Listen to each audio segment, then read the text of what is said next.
Oi, pessoal, bom dia a todos e a todas. Hoje a gente vai retomar a nossa conversa, né, sobre o direito na antiguidade oriental, o Oriente Próximo, e tendo falado já sobre os egípcios, hoje a gente vai se dedicar a falar sobre o direito na civilização hebraica antiga e o direito na Mesopotâmia. E especificamente, basicamente do que a gente pode extrair, né, dentro de um resumo básico, né, de forma a ser compreendido dentro da nossa proposta de falar linhas gerais, obviamente nessa disciplina que é tão comprimida, né, sobre essas notas do direito antigo que chegam até nós como influências no direito atual. Bom, vocês devem se recordar, na aula passada, que a gente falou sobre o direito egípcio, e deve ter chamado a atenção que, salvo o período de Akhenaton, em que havia o culto a um Deus único, no Egito a gente convivia com o politeísmo, né? Então havia a religião predominante, ela previa várias divindades. E o faraó era era a encarnação dessa divindade e o contato com essas divindades o contato dos homens com essas divindades era feito a partir desse representante dessas divindades na Terra, ungido para governar toda a civilização, que era o faraó. Na civilização hebraica, que a gente vai começar a ver hoje, a gente vê uma primeira diferença, que é justamente a presença de um Deus único. E vocês podem perguntar, em que isso pode impactar a feitura, a elaboração do direito? E aí eu pergunto a vocês, como é que isso vai impactar a elaboração do direito?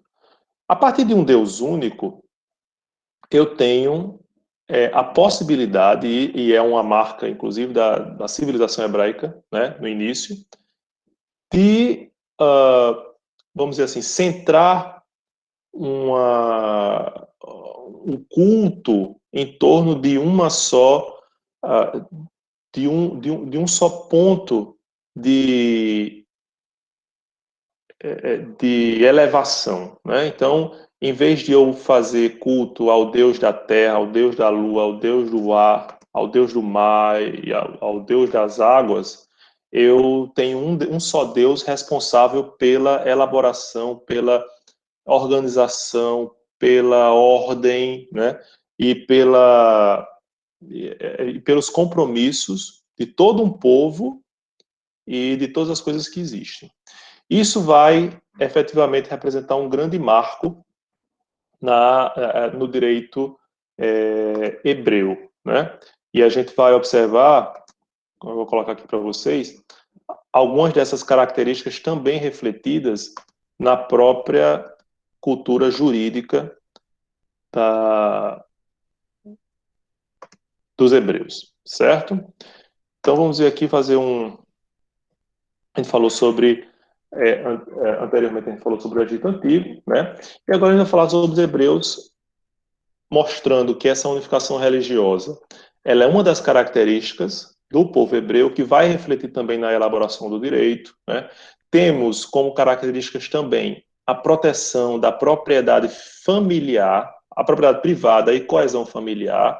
Então, claro que existe todo o estigma relacionado aos judeus, de serem apegados ao dinheiro e tudo, claro, a partir de uma cultura que se construiu também até para representar uma contraposição ao destaque econômico desse povo, em todo o mundo, inclusive, né? O antissemitismo ele foi se revelado de forma mais hedionda no século XX, sob a barbárie nazista, mas ele não é tão novo assim. O antissemitismo está presente nas obras de Shakespeare, o antissemitismo está presente nas ordenações do Reino de Portugal, do Reino de Portugal, né? Então, a gente observa que é uma construção também de um estigma para discriminar esse povo. E a coesão familiar, como a gente vai observar, porque como um povo inicialmente nômade que buscava a terra prometida, era importante haver essa coesão e haver a preocupação, inclusive, com a perpetuação dessa civilização, para que, em primeiro, conseguir chegar à Terra Prometida e depois a partir das várias diásporas a que foram submetidos os povos, os hebreus, né, os judeus, mais recentemente, eles manterem essa coesão para fazer perpetuar fazer perpetuar a sua religião, certo? Então, além disso, a gente vai ter uma forte estrutura patriarcal. O que é que a gente vai observar em relação a essas características? Em relação à unificação religiosa, o que é que a gente pode observar? Primeiro, há uma certa confusão pela própria força que representou o Deus único entre o pecado e o crime, né? Então, se vocês observarem a lei fundamental da religião judaica, a hebraica, né? O que para os católicos representa o Pentateuco, é o Torá deles, né? A lei escrita, ela vai, dos 5 primeiros livros da Bíblia que a gente conhece, então com algumas modificações, mas é basicamente a mesma coisa. Os 5 primeiros capítulos, chamado Pentateuco, ele vai ter vai trazer ali as regras, as leis básicas de convivência, de respeito, até inclusive as sanções muito fortes de toda essa civilização.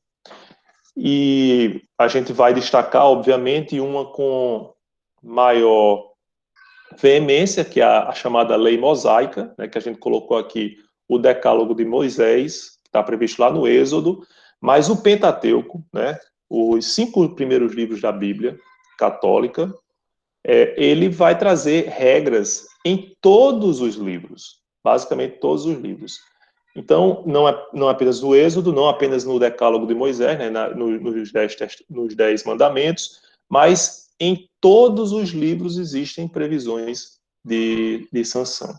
E apenas também para ilustrar, pessoal, a maneira como é organizada a sociedade ou a família no âmbito do povo hebreu, eu acho que nada melhor do que lembrar da passagem bíblica de Lia e Raquel.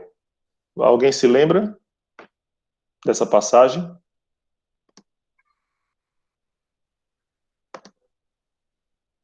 Lia e Raquel. Jacó se apaixonou por Raquel, né? Uma mulher formosa, muito, muito prendada. E aí foi perguntar ao pai de Raquel se ele aceitava esse casamento. Aí Labão, o pai de Raquel, disse: não, tudo bem, beleza. Agora você vai ter que trabalhar 7 anos para mim, e aí após os 7 anos, eu prometo que você vai poder casar. Aí ele ficou todo feliz, né? Trabalhou 7 anos, né? E aí, ao fim de 7 anos, ele disse: olha, agora estou pronto para o casamento, né? Como o senhor prometeu, então eu quero casar. Aí não tem problema. E aí, na noite de núpcias, né? Chegou a mulher, a noiva, toda vestida, e foi deitar com Jacó. Quando Jacó percebeu, não se tratava de Raquel, mas de Lia, a sua irmã mais velha. E ele foi: mas Labão, o que é que está acontecendo aqui? Não, pela cultura, pela nossa tradição, eu só posso casar uma filha mais nova depois que a mais velha casar. Então, mas o que é que eu faço agora? Não, não tem problema. Você trabalha mais 7 anos para mim, né? E aí eu prometo que eu vou dar Raquel para você desposar. Beleza, Jacó foi lá e trabalhou mais 7 anos para finalmente encontrar o amor da sua vida. A pobre da Lia, né, que não era tão prendada, né, não era tão aprazível aos olhos de Jacó, ficou um pouco escanteada, né? E, finalmente, depois de mais 7 anos, Jacó casou com Raquel. Só que tem um problema. Pois é, Otaí, se tivesse mais 5 irmãs, coitado de Jacó, ia trabalhar a vida toda e não ia dar conta, né? Quando fosse Raquel, não sei nem se ia estar viva mais. A sorte é que só tinha Lia como mais velha, né? E aí, o que foi que aconteceu? Raquel, pronto, agora vamos trabalhar a nossa família, né? Só que Raquel, a partir da intervenção de Javé, como uma forma de compensar a pobre da Lia, Javé, Deus, né, o Deus hebraico, vai conceder a fertilidade apenas a Lia, em primeiro momento, no primeiro momento. E aí Lia tem vários filhos com Jacó, para mostrar, olha, você é a preferida dele, mas eu dou a descendência de Jacó, né? E aí Jacó, né, fica bem com as duas, né? E para vocês terem ideia, o desespero de Raquel era tamanho com a infertilidade que ela disse o seguinte: não, então eu vou fazer o seguinte, eu vou dar a minha criada, né, para que você tenha filhos com ela. Aí deu a criada para ter filhos com ela. E aí Lia também ficou enciumada, disse, não, então eu também vou dar uma criada minha para ter filhos com você. Aí Jacó teve filho, né, com Lia, né, depois com a criada de Raquel, com a criada de Lia, e Deus se apiedou, né, Javé Deus se apiedou da pobre da Raquel e deu 2 filhos de Jacó a partir de Raquel, né? Depois de Jacó ter uns 6, 7 filhos. Um desses filhos, vocês devem recordar, José, né? O José do Egito, ele foi filho de Raquel e terminou exercendo sobre o próprio Jacó um carinho especial, tanto que ele sempre exerceu uma função de liderança e por isso, o que foi que aconteceu com José? Como é que ele foi parar no Egito? Os irmãos já armaram para ele, professor. Exatamente, ele foi vendido pelos irmãos para justamente se livrar daquele queridinho de Jacó, né? Então, o que é que isso tudo nos mostra? A absoluta disponibilidade dos filhos pelo pai. Pelo pai, né? O pai diz, olha, você vai casar com minha filha. O interesse da filha, a vontade da filha não importava. E ainda, você vai casar com a minha filha mais velha, depois é com a filha mais nova, depois você trabalhar para mim. E da mesma maneira, o próprio Jacó foi desenvolvendo a sua família, foi criando a sua família em torno de si, em torno da preocupação com a descendência, em torno da preocupação com a perpetuação da sua religião e do seu núcleo familiar. Desposou várias mulheres, né, teve filhos com várias outras, em nome da perpetuação. Então vejam que há uma preocupação de ordem religiosa, de manutenção desse núcleo familiar como uma célula, como um núcleo da própria religião, mas que responde também pela estrutura patriarcal que até hoje é muito forte na nossa cultura ocidental, certo? Então a primeira coisa para a gente observar é essa estrutura. Outra questão importante e curiosa que a gente vai observar também é que a religião unificada, né, dos hebreus, termina por determinar que apenas Deus pode fazer a lei. Então, toda a lei ou é cunhada pelo próprio Deus e recebida, por exemplo, por um mortal como o próprio Moisés, ou ela é interpretada a partir dos sinais divinos pelos homens mais iluminados, mas, de todo modo, a origem é sempre divina, né? Vejam que Nisso ele até distou um pouco do que a gente vai ver depois do próprio Hammurabi. O Hammurabi, ele é inspirado por Deus, mas não é Deus que concede a lei a ele. Ele é o elaborador da lei. Enquanto que os hebreus não. Os grandes líderes hebreus, né, eles são não apenas inspirados, eles são tocados por Deus. Deus fala a partir dele. Moisés, por exemplo, era gago. Como é que ele podia convencer todo um povo?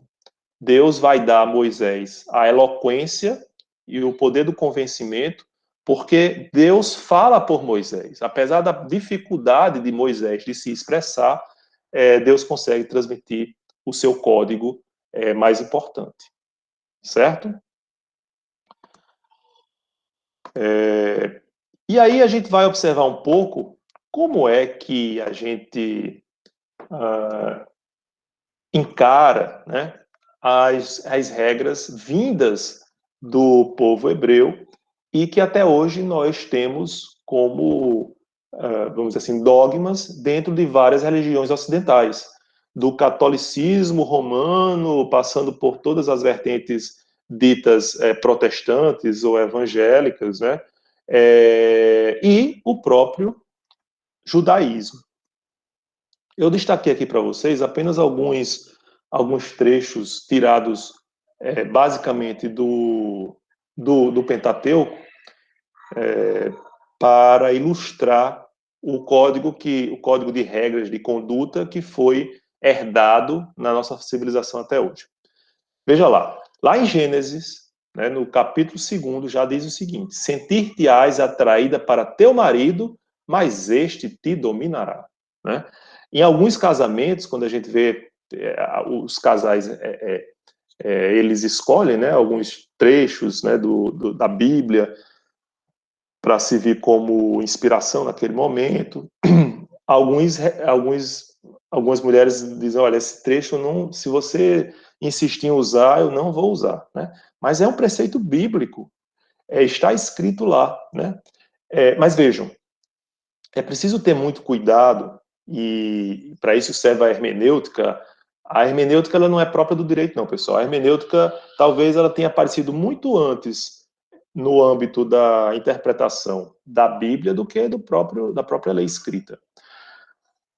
Há de se interpretar esse trecho como algo dentro de um contexto, certo? Então, este te dominará não é porque a mulher deva ser, essa interpretação, obviamente, mais consentânea com os nossos tempos, não é que ela tenha que aguentar tudo, né?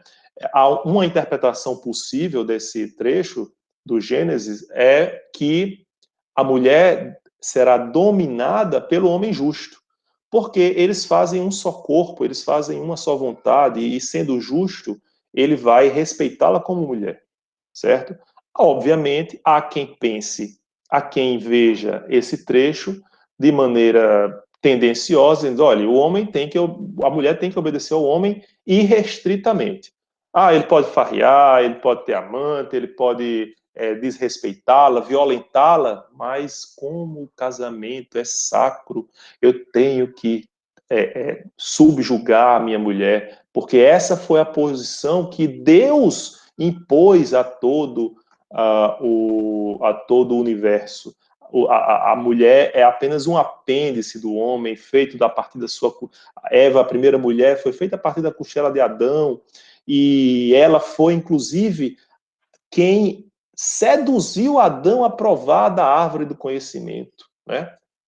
Então, nisso, a gente vê construções simbólicas da demonização da mulher. Essa construção simbólica, por exemplo, que vai aparecer de forma muito veemente na Inquisição, na caça às bruxas, que, na verdade, nada mais representava do que uma forma de tolher o espírito de resignação de muitas mulheres que ainda eram dominadas, não apenas pelo marido, mas por toda a sociedade patriarcal.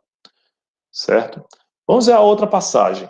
Quem derramar o sangue de um homem, por outro homem terá seu sangue derramado.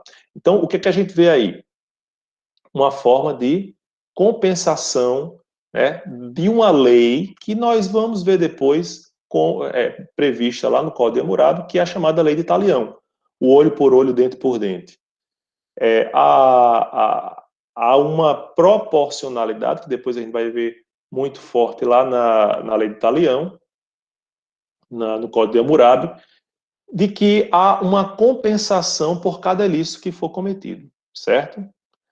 Outra passagem. Quando chegou o tempo do parto, viu-se que em seu ventre havia gêmeos. Durante o parto, um deles estendeu a mão para fora, a parteira a segurou e nela atou um fio vermelho, dizendo: este saiu em primeiro lugar. Qual é o sentido dessa discriminação, dessa preocupação? O que é que vocês acham?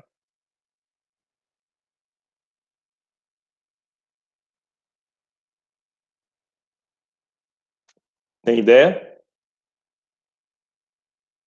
Quando houver gêmeos, há um problema aí. Veja que a primogenitura nos egípcios, via de regra, claro que a gente está falando aí de milênios, né? Mas durante pelo menos o início da civilização egípcia, não fazia diferença. Mas para os hebreus faz grande diferença. Aquele que nasce primeiro termina tendo o quinhão da herança, ele sendo responsável, inclusive, pela vamos dizer assim, administração dos bens da família, a preocupação com a perpetuação do seu núcleo familiar, né?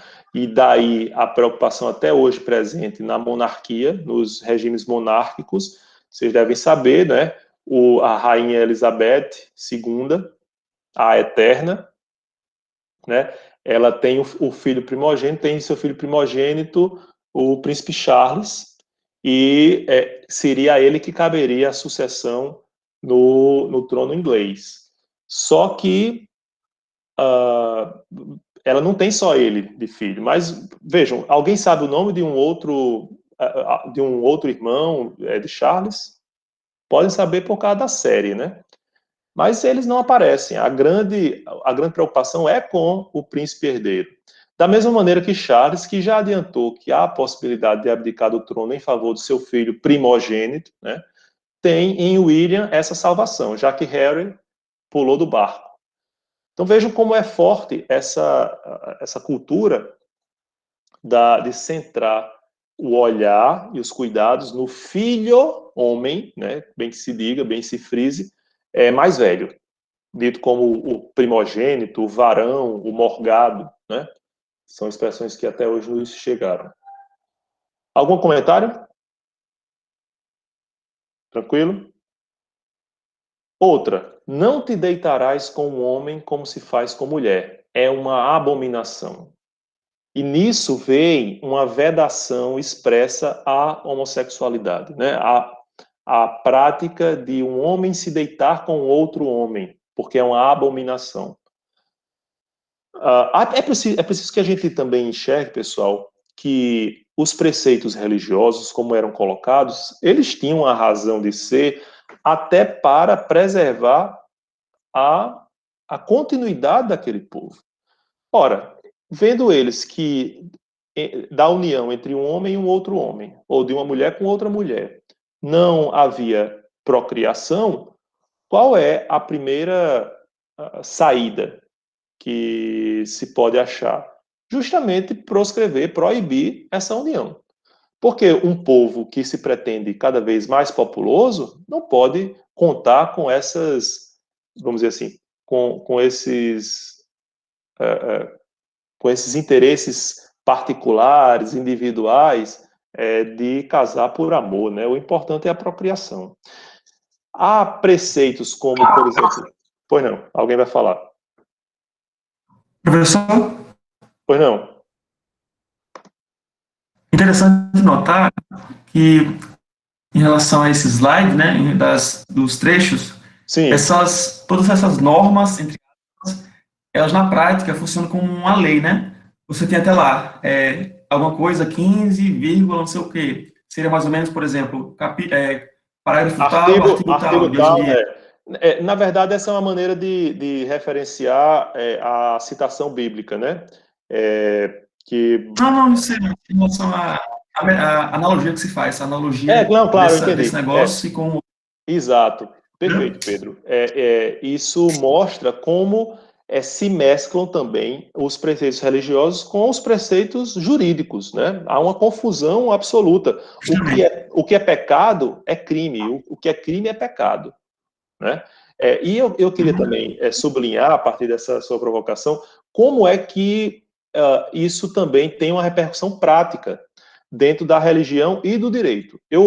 A religião se utiliza nesse caso de forma muito clara do direito como instrumento para atingir os objetivos da religião, a perpetuação, a continuidade do povoamento do mundo a partir desse povo eleito, né? Porque, ao contrário do pensamento que foi iniciado a partir com a vinda de Cristo, acreditava-se no povo eleito em detrimento dos demais. Então, só o povo hebreu é o ungido, só o povo hebreu é o escolhido por Deus, né? Só ele merece a salvação. O que depois, com a vinda de Cristo, vai ser modificado. Por isso que há um marco muito forte entre o Antigo Testamento, inclusive com a imagem de Deus irascível, o Deus vingativo, né? O Deus mais irado mesmo, do Deus conciliador, do Deus amor do Novo Testamento, do Deus que acolhe mesmo os pecadores, né? E mesmo os estrangeiros, os povos ou castas da sociedade que são tidos como desviantes, né, dessa retidão que é pregada no Antigo Testamento. E eu falava também de costumes, como atribuem a proibição de comer carne de porco, né? Dizem que isso se deve muito mais a um fator pragmático, por exemplo, que a carne de porco é muito mais perecível do que as outras carnes de criação e, portanto, não era recomendável ao povo morrer por infecção intestinal e, portanto, essa carne foi proscrita a partir de um preceito religioso, né? Até hoje mantido no âmbito do judaísmo.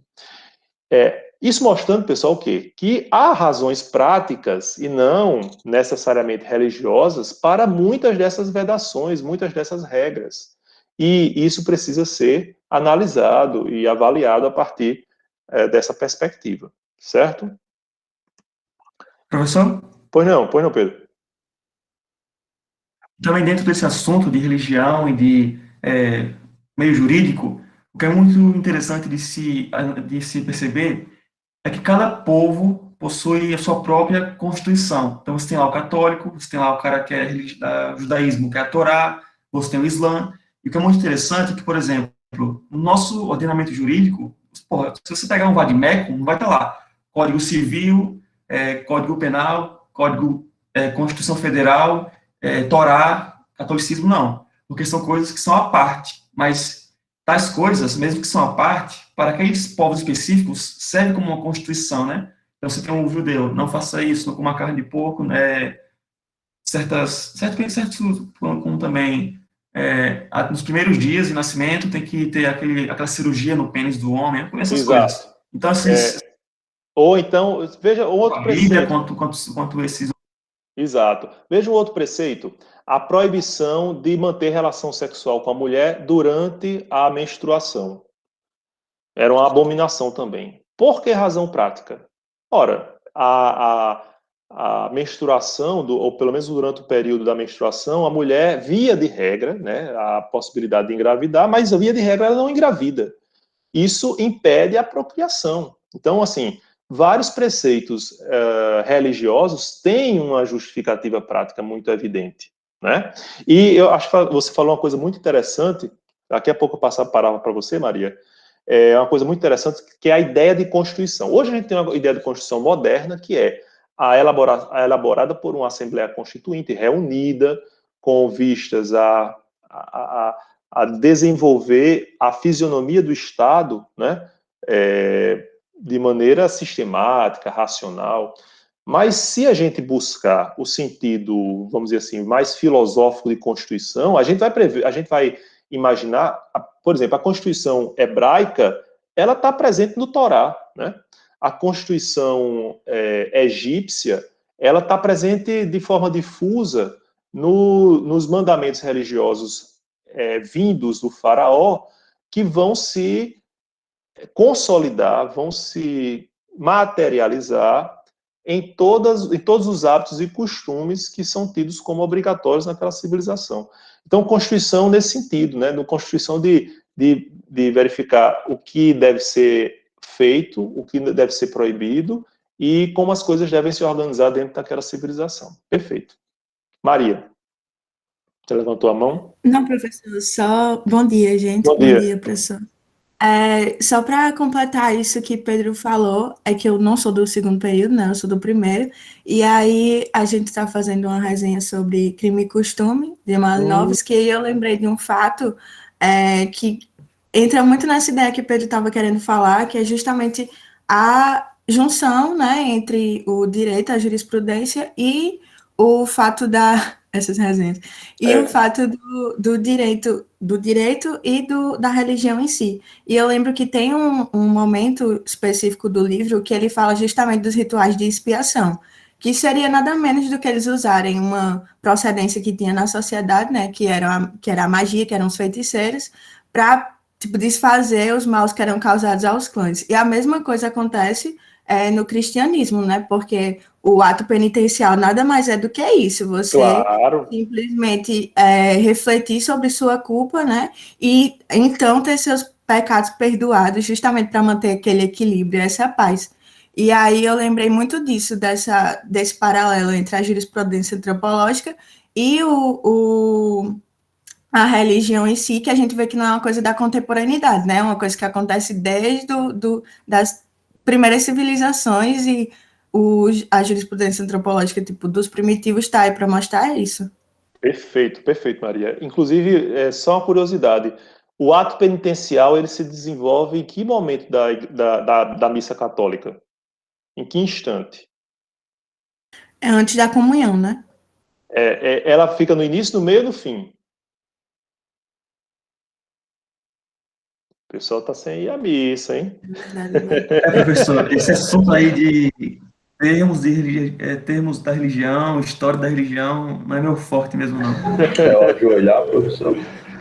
Como é? Como é, Edinaldo? É o ajoelhar no início da missa? No início da missa, o ato penitencial é logo no início da missa. Tem um prólogo, né? Assim, a acolhida, o canto de acolhida e tal. Mas logo depois o ato penitencial. Por quê? Porque é como se fosse o seguinte: olha, para você ter direito até a elevação da anunciação da palavra de Deus, né? Do evangelho, que etimologicamente representa a boa notícia, né? E, mais ainda, da comunhão com Deus, representada na hóstia consagrada, né, na recepção da hóstia, você precisa se arrepender de todos os seus pecados, você tem que se purificar, né?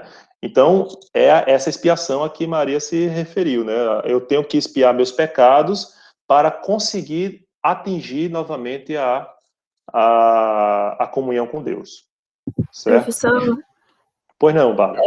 Só uma relação com isso que o senhor falou da missa, é justamente tanto que se você chegar atrasado na missa e perder o ato penitencial, você não deve comungar. Exatamente. Isso, eu ia falar justamente disso, eu lembrei depois. Não só estar no início como uma forma de exigência, mas é uma exigência que vai além de estar no início, de simplesmente estar no início. Tipo, se você Perfeito. realmente perde. Muito bem lembrado. Ou quando a gente, por exemplo, está disperso, né, está ali por objetivos escusos. Eu conheço gente que, eu vou à missa, eu vou a 2 missas. Eu assisto a primeira para paquerar e a segunda eu presto atenção, né? Essa primeira missa aí não vale não para os fins visados por Deus, não, certo? Bom, pois namoradinho da igreja, exatamente, né? Pega 2 missas. Bom, vamos ainda continuando aqui aos preceitos lá do Pentateuco. Professor, eu posso fazer uma pergunta? Pois não, Pedro. É Pedro? Então, isso sou eu. Eu queria perguntar o seguinte: uma vez que o próprio livro sagrado ele já servia como uma base jurídica da sociedade hebraica, por exemplo, a gente pode afirmar que os líderes religiosos, os sacerdotes, eles eram, entre aspas, assim, vamos dizer, os aplicadores oficiais do direito hebraico, vamos dizer assim, porque eles. Exato. Então, a gente pode dizer que, além do poder religioso, eles eram instituídos de poder, digamos, político, assim, vamos dizer. Não, sem dúvida, bem lembrado. Então, a mescla não era apenas da religião com o direito, a mescla era da religião com a cultura, com a política, né, com os costumes de uma forma geral, porque a religião era o centro da vida de cada um cidadão dessa civilização, certo? A religião, ela dominava a produção de condutas, né, ou de regras para todo o povo. Bem Sim, colocado. perfeito. Vejam outra passagem aí do Levítico, né? Se um homem cometeu adultério com uma mulher casada, pelo fato de cometer o adultério com a mulher de seu próximo, serão condenados à morte o homem e a mulher que cometeram o adultério. Então, vejam que, além de haver previsões muito claras, né, em relação às condutas que a um só tempo são pecados e crimes, as sanções são muito mais severas do que a que a gente observa, por exemplo, durante boa parte da civilização do direito egípcio. Então, a pena de morte é muito, muito frequente, né? Outra, não cometereis injustiça nos julgamentos, não tomarás o partido do pobre, que não tiver razão, e não serás complacente para com o poderoso, mas julgarás teu compatriota com justiça. Então, vejo que também no livro do Levítico, a gente vê uma preocupação com a justiça, com eu não ser complacente com ricos e poderosos, porque eles são mais elevados, nem tampouco ser leniente com o pobre ou o humilde só por esse fato, né? Eu tenho que julgar uma pessoa com justiça. Além disso, há uma nítida vedação do julgamento sem investigação, né? Um julgamento sem perquirir o que realmente aconteceu. Essa questão do julgamento, a investigação, a gente vai ver de forma mais desenvolvida. Claro que a gente não tinha uma investigação tão preocupada, né, tão complexa como a gente tem hoje. A gente vai falar lá no direito egípcio, aliás, no direito grego, como é que essa investigação se desenvolvia, certo? Uma outra passagem interessante que eu trago aí para vocês, agora do livro de Números, homem ou mulher, se causaram algum prejuízo ao próximo, tornaram-se infiéis diante de Javé. Javé é Deus, né?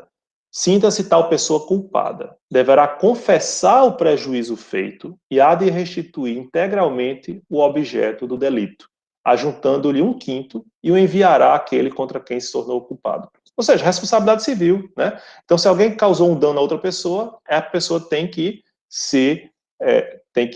ressarcir aquela pessoa que foi lesada.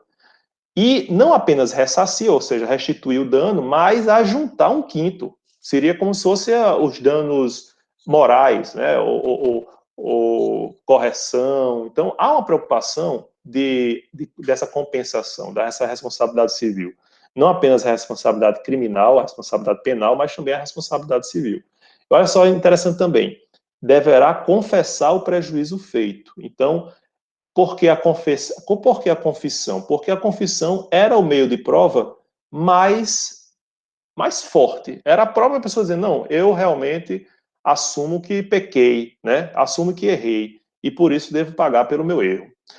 A confissão dos pecados, lá do ato confissional, que a gente vê na Igreja Católica, ela também é um meia-culpa do homem, dizendo, Deus, eu reconheço que eu errei.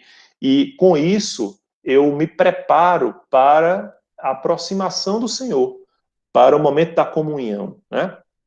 Então, veja que como Deus é onipotente, onisciente e onipresente, ele sabe tudo. E como ele sabe tudo, não adianta eu dizer que não fui eu que cometi aquele pecado, porque ele sabe. E ele sabendo, eu vou ter minha punição aqui na terra ou no outro plano espiritual, certo? Uma passagem muito interessante, pessoal, que eu destaquei aí é em relação ao estupro. Está lá em Deuteronômio, né? Deixa eu ler aqui para vocês essa passagem do capítulo 22, versículos 23 a 27, que diz assim: se numa cidade um homem se encontrar com uma jovem prometida em casamento e se deitar com ela, levem os dois à porta daquela cidade e apedrejem-nos até a morte. A moça, porque ela estava na cidade e não gritou por socorro. E o homem, porque desonrou a mulher de outro homem. Eliminem o mal do meio de vocês. Só uma nota sobre o apedrejamento. Como era que acontecia o apedrejamento, né? A pessoa era jogada de uma grande altura, caía ao chão, né? E de lá de cima, jogavam uma pedra para atingir o peito da pessoa. Se a pessoa, mesmo assim, sobrevivesse à queda e essa pedra no peito, aí as outras pessoas, né, gentilmente apedrejariam aquele pecador ou aquela pecadora, certo? Então, é uma cerimônia interessante de se ver, né? Agora, nessa passagem a gente diz o seguinte: o homem foi e encontrou uma jovem prometida e a forçou, né? E o destino dos dois é apedrejamento até a morte, dos dois. Agora vejam só a continuação do versículo 25. Se, contudo, um homem encontrar no campo uma jovem prometida em casamento e a forçar, somente o homem morrerá. Então, se for na cidade, os dois morrem. Se for no campo, só o homem morrerá. Não façam nada à moça, pois ela não cometeu pecado algum que mereça a morte. Este caso é semelhante ao daquele que ataca e mata o seu próximo, pois o homem encontrou a moça virgem no campo e, ainda que a jovem prometida em casamento gritasse, ninguém poderia socorrê-la. Por que essa distinção? O que é que vocês acham?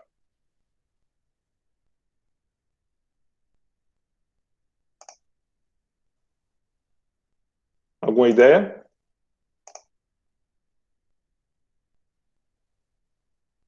Não? Porque como a mulher está no campo, ela não pode gritar, ela não pode manifestar a sua desaprovação. Entende? Então, nesse caso, ela é poupada da morte. E Professor, o homem... Ou não? aí na cidade, por exemplo, como ela podia se manifestar, dá uma ideia de que ela consentiu com o ato. Exatamente, exatamente. E ela consentindo, ela mereceria essa punição grave, né? Ou mesmo, se feito na cidade, ninguém ouvisse, por exemplo, ou se ela não tivesse como gritar, então, coitada dela, né? Ela, além de ser estuprada, ela também seria apedrejada, né? Então, vejo como isso demonstra também uma distinção de tratamento entre homem e mulher. E aí, só para concluir, pessoal, com a questão dos juros, que até para a gente ver como é que foi construída essa imagem do judeu usurário, né, do apegado ao dinheiro, aos bens materiais, que prevalece até hoje no anedotário religioso, né? Lá no capítulo 23 do Deuteronômio também, a gente tem um capítulo lá que tem, a partir do versículo 15, diversas leis. E aí no 20 tem o seguinte: vocês poderão cobrar juros do estrangeiro, mas não do seu irmão israelita, para que o Senhor, o seu Deus, os abençoe em tudo o que vocês fizerem na terra em que estão entrando para dela tomar posse. Ou seja, cobrar juros de um outro judeu, jamais, mas de um estrangeiro, né? Por que não? Né? Isso responde, em parte, pela repulsa que os estrangeiros tiveram em relação aos judeus que se espalharam por todo o mundo. A gente vê isso em O Mercador de Veneza, a gente vê isso nas Ordenações do Reino e várias outras peças de Shakespeare também. Né? Então, a ideia do judeu que o antissemitismo estava presente em muitas obras do século XIX, por exemplo, muito antes de Hitler escolher os judeus como o principal foco do seu ódio, né, do seu rancor, certo? Então, vejam que isso é construído ao longo dos tempos para que nos chegue até hoje com essa visão deturpada, né, de todo um povo, de toda uma civilização. Eu faço aqui menção a algumas obras literárias, né, e aí eu acho que eu esqueci até de fazer para vocês a propaganda, né, a recomendação, a sugestão. Existe um Instagram literário que eu não conheço de quem é o responsável por ele, né, mas o Instagram literário que eu vou recomendar para vocês. Lá existem recomendações de obras jurídicas, né, e de obras que apenas indiretamente têm repercussão ou têm importância para o direito, mas a gente sabe que não é só o direito que importa na vida, né? Lá tem até indicação de livros infantis. E a conta é eu sou o que leio, certo? Então, @ eu sou o que leio, quem tiver interesse e curiosidade e tiver Instagram, uma conta que eu recomendo, certo? Tranquilo? Em relação aos Hebreus, algum comentário? Todos sairemos daqui com o compromisso de voltar a frequentar as missas, os cultos, as sessões, de maneira mais frequente a partir de agora. Bom, o silêncio fala muito, né? Agora a gente vai falar sobre a Mesopotâmia. Mesopotâmia, né? Então, por que o nome dessa civilização mesopotâmica ou das civilizações mesopotâmicas? Não. Deixa eu só um minutinho. Foi não. Pronto, acho que o judaísmo, apesar de todo, né, esse conservadorismo, hoje em dia, e não é fazendo defesa nem nada, né, porque Sim. todo mundo tem seu time de futebol, né, Claro. E as pessoas tendem a defender, mas tem duas linhas do judaísmo hoje em dia, que é uma que chama conservative, né, que seria conservadora, e a outra mais liberal. E as duas, hoje em dia, por exemplo, existem rabinos, né, que fazem cerimônias de casamento homossexual, união afetiva e, por exemplo, a Igreja Católica até hoje não faz isso. Pois é. E a linha conservadora se chama conservadora porque a aprovação do casamento homossexual foi dada por eles. O rabino não é livre para fazer a cerimônia que quiser, mas as duas linhas realizam hoje. E tem alguns pastores evangélicos que realizam, mas você vê que a religião, por todo esse caráter conservador, ela se abriu a algumas coisas que o catolicismo não se abriu. É verdade. E a gente vai observar, muitas vezes diz assim, as pessoas dizem, não, mas o catolicismo é diferente das religiões protestantes, né, das vertentes protestantes do cristianismo, é muito antigo, então ele, para ser modificado, ele precisa de um amadurecimento maior e tal, de uma reflexão maior, porque é uma religião milenar, e o hebraísmo, né, o judaísmo, né, lá do povo hebreu, né, então, quando Cristo surgiu, ele surgiu em meio ao judaísmo. Então, isso não é justificativa. A gente precisa adequar ou fazer leituras da religião a partir do nosso tempo também, certo? Por mais que que nas religiões se defendam dogmas, esses dogmas devem ser interpretados, devem ser avaliados a partir das novas demandas ou das novas percepções que se tem do mundo, sob pena de a religião se tornar vetusta, antiquada e se extinguir, e porque extingue seu objetivo, né? Religião é o quê? É o religare, é a religação, é a conexão, a restabelecer a conexão com Deus, né? Se eu não consigo fazer essa união com Deus a partir do que ele pretende, ou do que os deuses pretendem, né, para a convivência entre os homens, eu estou falhando nesse objetivo. Muito bem colocado. Professor, Pois não, posso... Adair. Pois não. Ah, claro. Só fazendo essa ponte com a questão de a religião ser encarada sob pena, na verdade, de se tornar antiquada. No próprio Estado de Israel, por exemplo, a gente tem lá, né, no caso, os partidos políticos religiosos e também seculares, né? Então, isso mostra, por exemplo, assim, vou colocar aspas, um avanço político, assim, dentro do próprio Estado de Israel, que é judeu, né? E a gente tem, por exemplo, avanços de princípios seculares, vamos dizer assim, como o constitucionalismo moderno, essas coisas, entendeu? Então, eu acho que pode ser interpretado também essa questão como um próprio avanço político, uma vez que tem muitos partidos sem religião mesmo, no Estado de Israel, né? Então, essa Pois é. da E religião...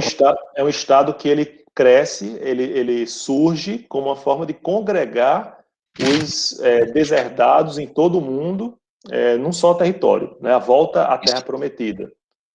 Né? Mas sempre centrado numa religião. Sim, concordo. E mesmo assim, como você bem pontuou, tendo vamos dizer assim, um pluralismo dentro do parlamento que permite que haja representantes não vinculados necessariamente à religião judaica. Muito bem. Algum questionamento, pessoal, sobre os hebreus? Bom, vamos agora aos povos da Mesopotâmia, né? Vocês devem se lembrar lá, etimologicamente, a Mesopotâmia é entre rios, né? E os rios que a gente está tratando são os rios Tigre e Eufrates. E no livro de Jared Diamond, a que eu me referi na aula passada, né? Ele mostra que não apenas no Egito, né, com o Vale do Nilo, mas também na Mesopotâmia, né, no Vale do Tigre e do Eufrates, a gente vai ver que há uma propensão, há uma facilitação para o surgimento dessas civilizações, porque eles se valem de recursos naturais abundantes, da possibilidade de mercancia, né, do comércio muito ativo, e o contato com outros povos. Quando eu falo em Mesopotâmia, eu não estou falando apenas de um povo, né, como a gente poderia falar, por exemplo, dos hebreus ou até dos egípcios, mas de vários povos que convivem, né, e o que a gente já aponta aí, a fragmentação política, né. Então, a gente tem isso muito, muito presente na Mesopotâmia, como forma de demonstrar a ideia de descentralização. E com essa descentralização, a gente já imagina o surgimento das primeiras cidades, dos primeiros agrupamentos humanos em que há uma população mais extensa, né? Uma população mais significativa, certo? Imagine como é que funcionava durante o período nômade da história da humanidade. Os povos se reuniam, mas obviamente em clãs muito pequenos, porque ao contrário de hoje, que a gente tem 1000 seguidores ou 1000 amigos no Facebook, né? O Facebook é uma rede social até um pouco já antiquada, provavelmente vai ter o mesmo destino do Orkut. A gente tem 1000 amigos, mas a gente não tem contato com 1000 pessoas. A gente tem contato com 10, 15 pessoas de forma mais frequente. É impossível a gente conhecer 1000 pessoas de forma aprofundada, né? A gente tem, às vezes, pouco contato com gente que vive na nossa casa, né? Então, na cidade, a gente precisa conviver, a gente termina convivendo com pessoas desconhecidas e com centenas e milhares de pessoas.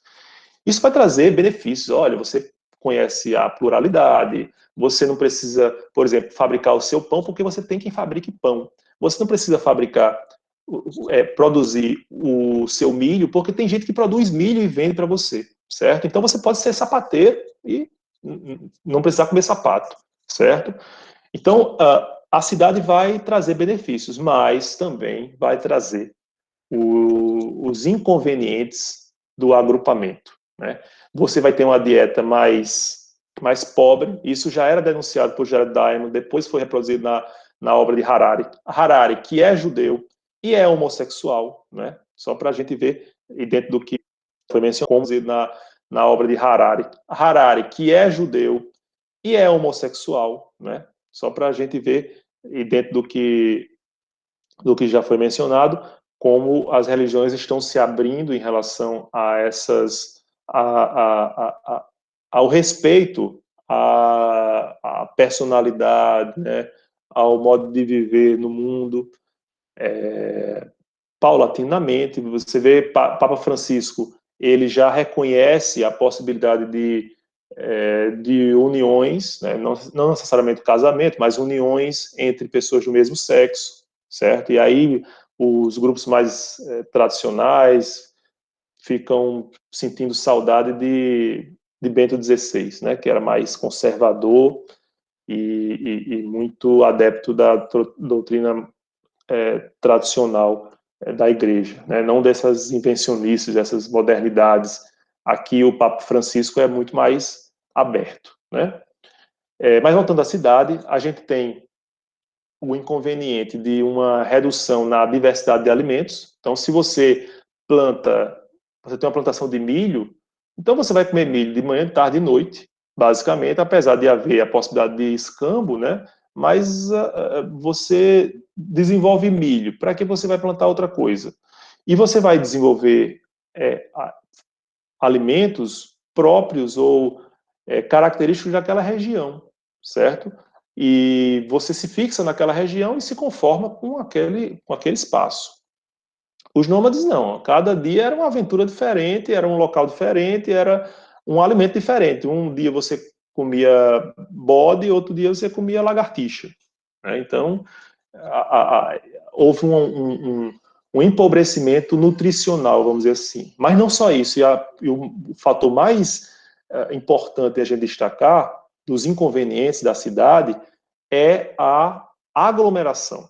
A aglomeração que favorece o quê? As doenças, né? As doenças que, inclusive, foram responsáveis por grande parte das epidemias que frutificaram durante a história da civilização, né? A gente está vivendo uma pandemia vinda de um país em que a superpopulação é uma realidade. E se vocês observarem, não é por acaso que a peste negra, a peste bubônica, que depois explodiu na Europa, também tem origem na China. Então, vejam, são essas coincidências históricas que talvez não sejam coincidências.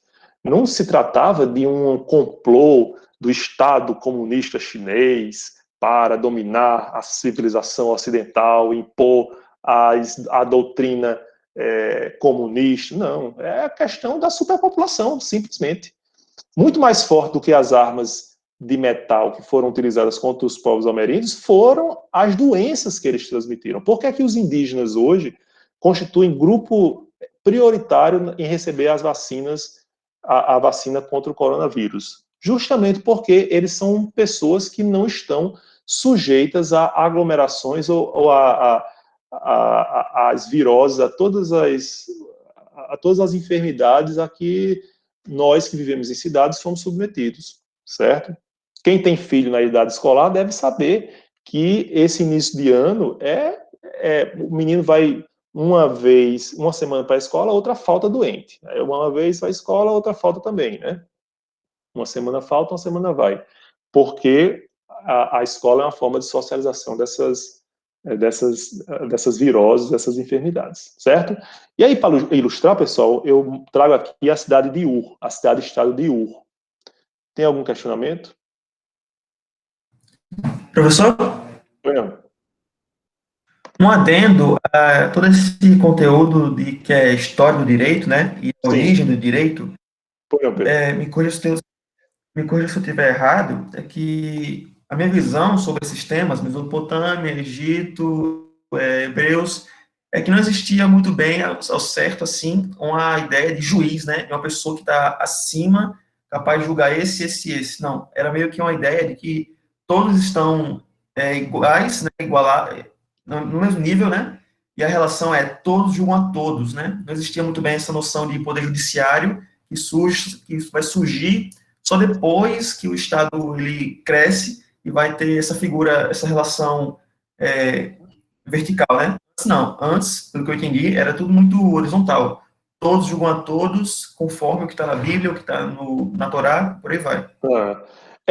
De fato, mas mesmo assim havia, com o surgimento o crescimento populacional, houve a necessidade de o líder também incumbir algumas pessoas mais experientes, mais sábias, né, também do mistério do julgamento. Por exemplo, você deve se lembrar de passagens da Bíblia que fazem referência ao Sinédrio, né, na época de Cristo.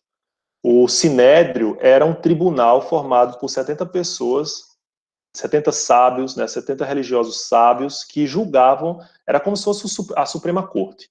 E abaixo do Sinédrio havia outras instâncias judiciais constituídas de pessoas, de grupos menos numerosos, também responsáveis por esse julgamento. Então havia uma certa organização. Mas, por exemplo, em cada núcleo familiar, quem era o juiz? Era o pai. Era o responsável por atribuir a sanção, inclusive, certo? A gente vai ver numas passagens do Código de Hammurabi algumas situações que a gente, poxa, é impressionante como havia essa disposição dos filhos em favor dos pais, né? Bom, voltando aqui à cidade de Ur, o que é que eu quero apresentar para vocês a partir dessa imagem? Veja que eu tenho uma cidade muito desenvolvida, né? A gente tem muros maciços, né, para proteger contra os ataques. As cidades têm várias residências, né? Então vejam, a área residencial, a gente tem a utilização da água, não apenas para fornecimento da água, que é essencial para a manutenção dessa cidade, né? Como para possibilitar o contato através do rio com outras cidades, estados ou outras civilizações. E o que é que assoma como mais importante nessa cidade? Quando a gente olha assim por cima, o que é que chama mais atenção? Ela é envolta, ela está coberta pelo rio, né?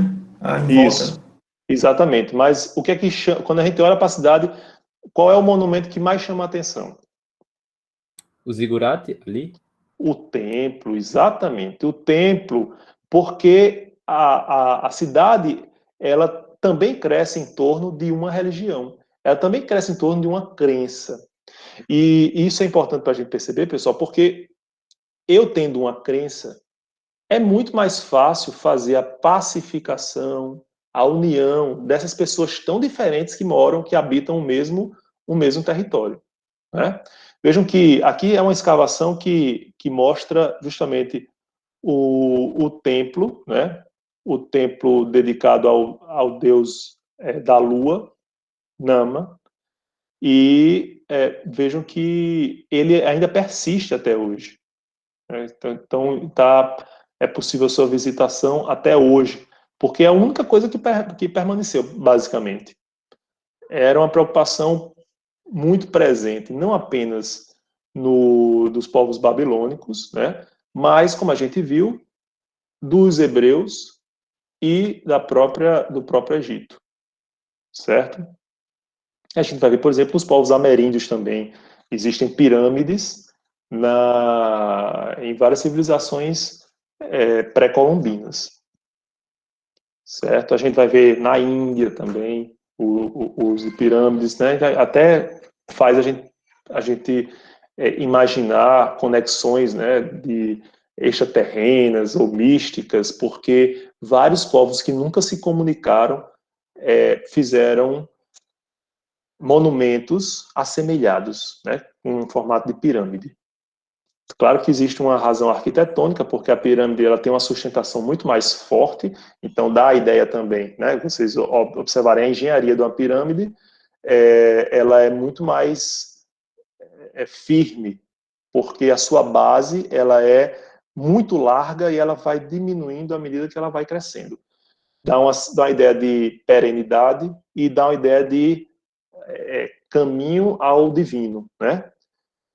Porque vocês acham que a gente tem as mãos, ó, a reza, quando a gente ora com essa postura, de alguma forma a gente está indicando para o divino, né, o céu. Se vocês observarem a Catedral Metropolitana de Natal, né, o teto, ele também ele se dirige ao divino como uma forma de mostrar que as nossas orações estão encaminhadas ao plano superior espiritual, certo? Catedral de Brasília, quem já visitou, o seu cume, ele é feito como se fossem mãos entrelaçadas, né, e surgindo para o infinito do plano superior. Enfim, são questões muito simbólicas que estão presentes no dia a dia, a gente não se apercebe, né? E os símbolos, por isso que eu gosto tanto dos livros de Dan Brown. Apesar de dizer, não, é a literatura barata, não tem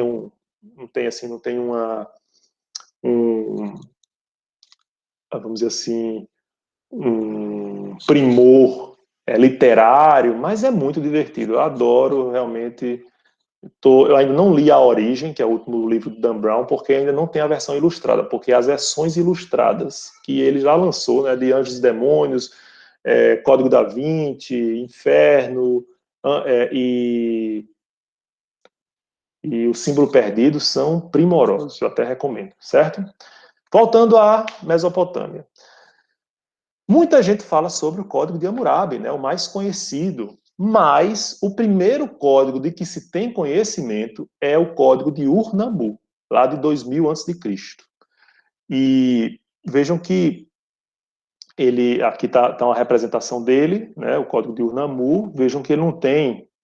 aqui, no pano de fundo, a gente tem as inscrições do Código de Hammurabi, né? Vocês vejam que é um material muito mais firme, muito mais resistente. O Código de Ur-Nammu foi preservado em parte aqui, mas ele já traz a preocupação em se cristalizar em totens, vamos dizer assim, o que definia o direito da época. A gente não vai ver isso no Egito, a não ser em escrituras que são feitas ou nas paredes dos templos, ou em documentos mais preservados ainda, né? A gente vai ver no Pentateuco, no Torá, né, dos hebreus, em que havia preocupação muito mais religiosa, mas aqui na Mesopotâmia a gente já vai perceber como a escrita é determinante para a organização de um povo, como foi determinante no caso, e como ela fez falta em outros povos que não a conheceram, certo? E aí a gente vai finalmente chegar ao Código de Hammurabi, né? Primeira crítica que a gente tem que fazer é que, quando a gente fala em código, a gente tem que entender que não é o mesmo sentido que a gente hoje tem para código, como uma elaboração legislativa a partir de uma reunião de um corpo especializado, certo? Para constituir leis abstratas. Não. Era uma reunião de mandamentos que a gente vai orientar o povo a seguir, certo? Logo no alto do Código de Hammurabi, vocês podem observar aí o próprio Hammurabi recebendo a inspiração do Deus que o tocou para que elaborasse o código que iria marcar o seu reinado frutífero, né, portentoso, magnânimo, junto ao seu povo, né? E talvez vocês desconheçam, mas todo mundo diz, o Código de Hammurabi é muito antigo, ele foi descoberto recentemente, e a gente tem a foto aí do Código de Hammurabi, mas não tem a foto de quem o descobriu lá no início do século XX, né? Está aqui, como vocês podem ver na foto, né? Brincadeira à parte, pessoal, esse Código de Hammurabi está presente no Museu do Louvre, né? Paris, e a gente pode perceber que a escrita cuneiforme, que está representada aqui como pano de fundo, ela servia, inclusive, para que os povos estrangeiros, ao se depararem com aquele totem, eles pudessem fazer como a xilografura hoje, né? É como se você passasse o carbono e colhesse aqueles mandamentos, aquelas inscrições para dizer, olha, lá se trabalha dessa maneira, certo? Então, é assim que funciona a questão. O que a gente vai destacar do Código de Hammurabi, basicamente? Primeiro... Professor, posso dar uma observação? Se tiver como se eu voltar lá na imagem do código. Certo, peraí. Tem uma coisa bem interessante dessa placa, é que o Hammurabi é o rei sentado no trono. Então, se você parar para perceber, ele sentado é da altura do Deus que vem entregar o código a ele. Muito bem observado. Então, ele é bem maior que o Deus. Isso é interessante para mostrar que ele é não só o escolhido dos deuses, como também ele é superior a um certo ponto, né? E ele está sentado, ele não precisa... é como se Deus chegasse a ele. É o Deus que vem a ele para entregar. Isso, exato. Perfeito. Olha como o símbolo é importante, né? E isso é um detalhe que pode passar despercebido aos olhos incautos, mas isso tem uma representatividade, né? Perfeito. É exatamente isso. O que a gente vai observar em termos de direito, né, do Código de Hammurabi? Primeiro, a previsão da pena de talião. E aí você vai dizer olho por olho, dente por dente. A pessoa tira o olho da outra pessoa, aí essa tem, a pessoa lesada tem direito de tirar seu olho. Meu Deus, que coisa mais drástica, né? Que coisa violenta, a barbárie, né? Por um lado, a gente pode enxergar dessa maneira. Por outro lado, a gente vai dizer, é justo, porque é proporcional. Até então, se alguém pegasse e ferisse uma pessoa, a outra pessoa diz, não, vou matar você, pronto. E assim poderia ser feita a justiça, que era a justiça privada mesmo, né? A vingança privada. Só que com o Código de Hammurabi a gente instaura o sentimento ou sentido de proporcionalidade, e isso já foi uma revolução num marco civilizatório, né? Então, se alguém causar um mal a você, você tem direito a causar um mal àquela pessoa proporcional ao mal causado. Os meus alunos de introdução devem se lembrar da passagem lá do início do Poderoso Chefão, né? Do primeiro filme, Poderoso Chefão. Dom Corleone está lá, no casamento da filha dele, e chega um seu conhecido, dizendo, olha, minha filha foi violentada, foi agredida, ficou desfigurada no rosto. E aí Dom Corleone fala, e o que você quer? Aí o cara disse, eu quero, assim, cochichou, né, que queria a morte deles aí. Isso eu não posso fazer, você acha que eu sou um assassino? Né? Então, fazer, olha, é desproporcional, sua filha está viva. Então, veja que mesmo no Dom Corleone já incorpora essa ideia de proporcionalidade, certo? Então, é uma conquista civilizatória a pena de talião. E o curioso, essa ideia, essa inscrição, olho por olho, dente por dente, não está prevista ela aparece pela primeira vez justamente no Pentateuco, né? Então, a religião hebraica termina incorporando essa proporcionalidade, como a gente já falou. Há também, isso a gente pode observar daquele texto de Harari, que a gente colocou para vocês lerem, né? Há uma hierarquia entre as pessoas que são tidas como superiores, as pessoas comuns e os escravos. E o que é que vocês perceberam, pessoal? O que é que há de distinção que vocês observaram no livro entre essa acepção e a acepção, por exemplo, vigente na Constituição norte-americana hoje? O princípio da igualdade que está presente na Constituição americana e não está lá. Mas eu acho que, pelo contexto histórico, é muito mais adequado até para a coesão social ter meio que essa proporcionalidade no sentido de estabelecer uma hierarquia nas pessoas. Perfeito, João. Quando a gente observa a Constituição norte-americana, né, que vai ser construída a partir da racionalidade, da razão de que as pessoas são iguais, há uma inverdade tão grande quanto, não vou dizer a inverdade, é uma artificialidade tão grande quanto você supor que o natural é que as pessoas sejam dispostas nesse nível hierárquico. né? Então, nem todos somos iguais, nem todos somos diferentes de forma absoluta, certo? E vejam que as duas percepções são tidas como naturais. Por isso a crítica de Harari à ideia de um direito natural. Porque o natural não... Por exemplo, as pessoas naturalmente não têm direitos. As pessoas têm braços, têm pernas.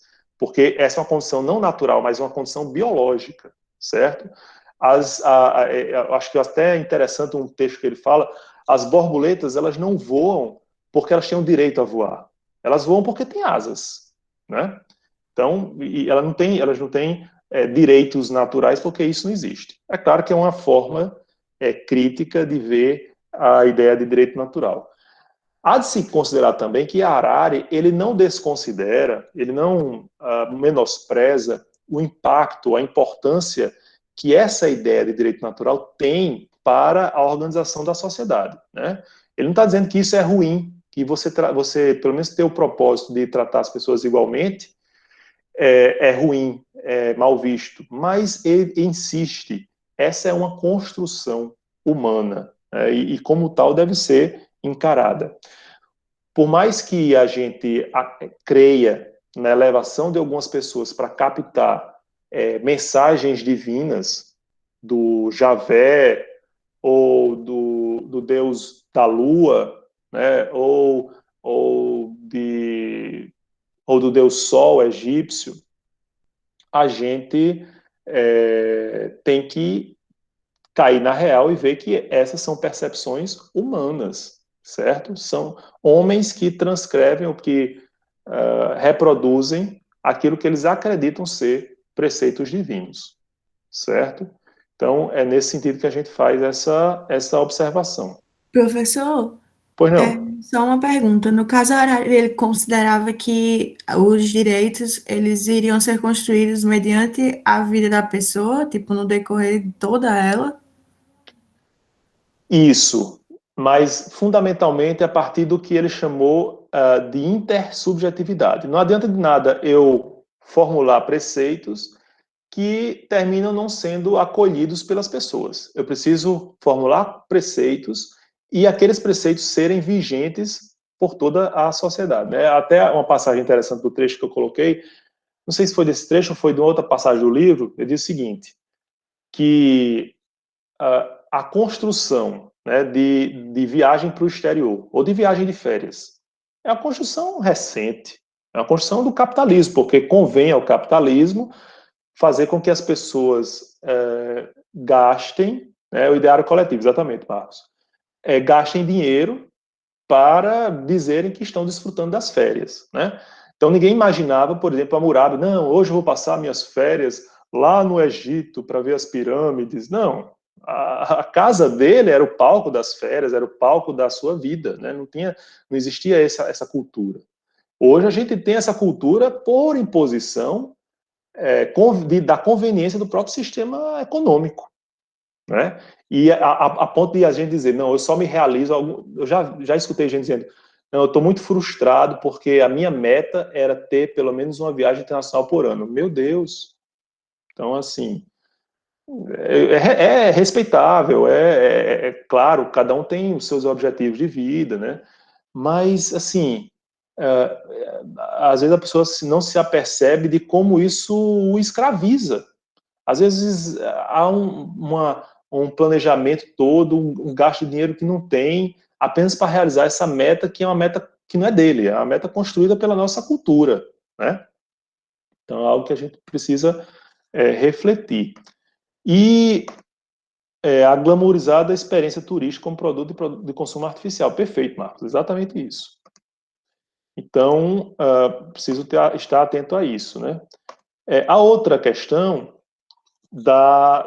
que a gente vê presente também no Código de Hammurabi é a responsabilidade civil.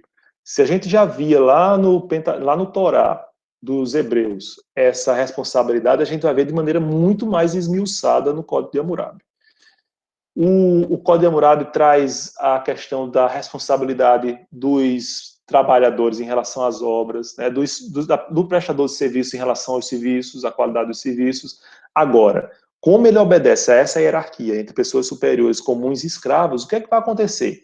Se alguém causa um mal a um escravo, como é que vai ser a compensação? Muito mais tênue do que se eu causo mal a um superior. Entende? Geralmente se resolve em âmbito de compensação financeira, compensação patrimonial. Eu matei um escravo seu, beleza, você tem que me restituir tantos ciclos de prata, né? Então não há essa preocupação. Aliás, há essa distinção, né? Outra questão interessante da gente perceber é que o Código de Hammurabi ele vai trazer, não sei se vocês já viram o seu texto, mas ele traz como se julgamentos concretos, né? Então, assim, se um homem fizer isso, isso, aquilo, outro, vai acontecer isso, aquilo, outro, né? Então, é como se fosse uma compilação de julgamentos historicamente ou culturalmente adotados para que aquilo valha para situações futuras, certo? E há claramente uma regulamentação do direito privado. Por quê? Porque não apenas na Babilônia, né, os povos mesopotâmicos, como uma forma geral, eles têm também, pela própria região, né, pelo próprio espaço geográfico que eles ocuparam, tem um contato muito frequente com outros povos e, portanto, há a possibilidade do exercício de comércio de forma muito mais frequente. Então, era importante definir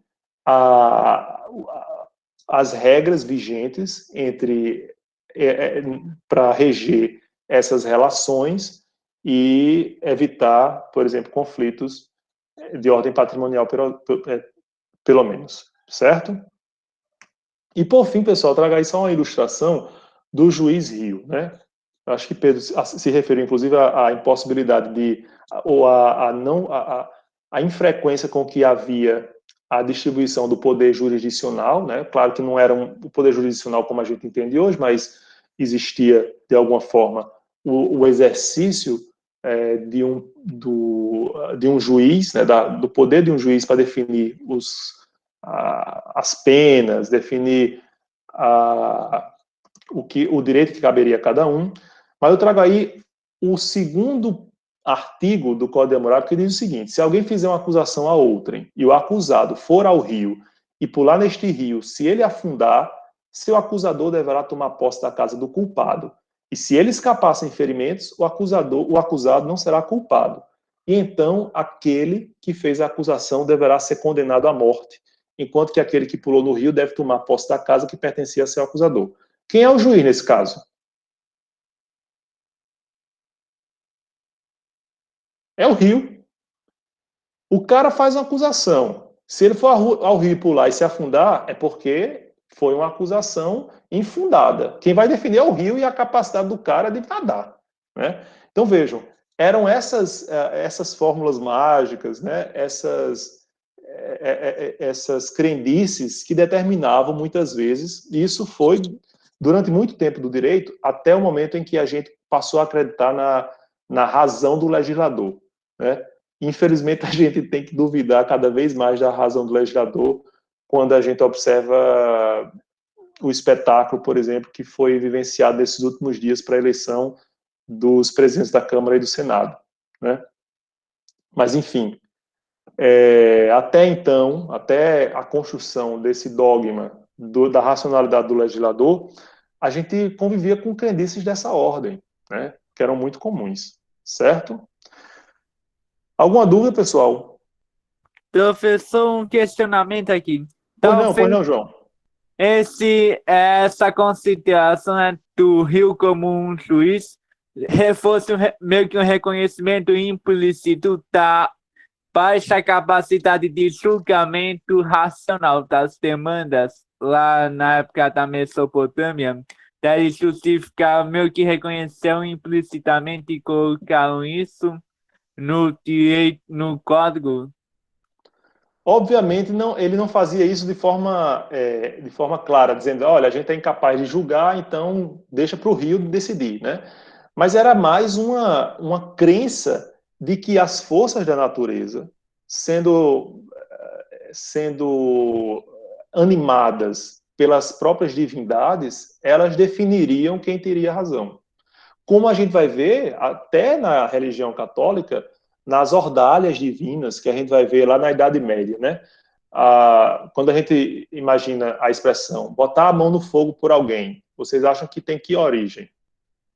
Vai falar lá no direito medieval, a gente vai retomar essa discussão, certo?